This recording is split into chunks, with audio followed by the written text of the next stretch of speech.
So what are your next sort of ventures? I know you got a couple things, irons in the fire. What are you working on nowadays? Yeah. So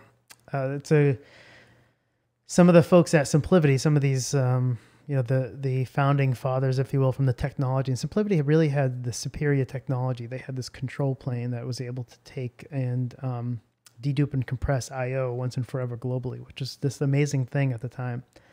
And now deduplication is everywhere. It's almost a standard. But so these folks said, where else can we simplify?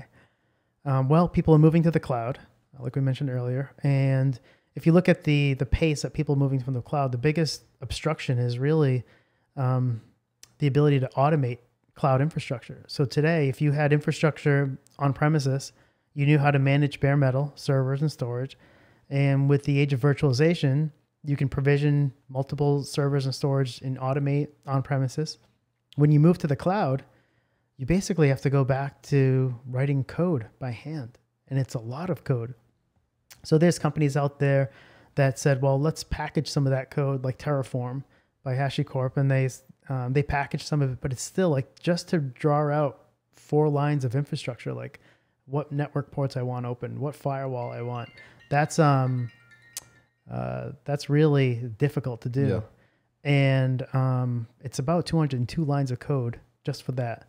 And to write out a server and storage and backup and automate that, it's very, very difficult. So these guys created a platform where I can just write out in human readable language without code.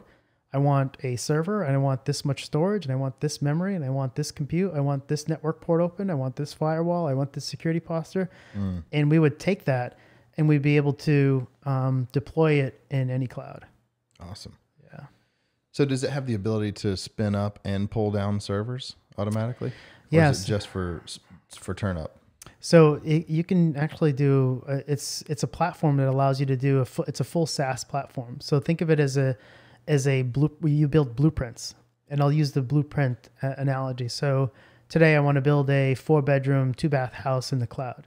If I want to do that in AWS, I have to choose, without Tuono, is the name of the company.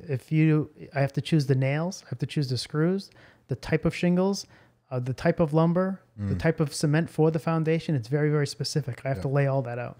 And then if I wanted to do that for Azure, it's a whole different type of screws and nails and shingles and lumber because they don't have it. Right. Right. It's like shopping at Home Depot and Lowe's. You don't have the same brands, but it's different stuff. Yeah, totally. So what we do is we build these objects that can traverse the APIs for both clouds today, and GCP coming soon.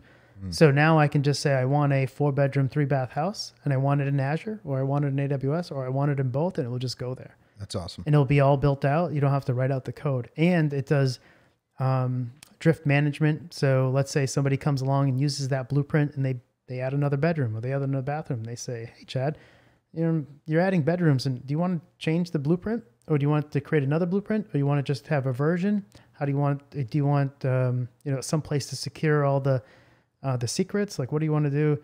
So it really manages end to end, not just the tip of the iceberg of infrastructure as code, but really all the other pieces that come along with it. Oh, that's incredible. Yeah.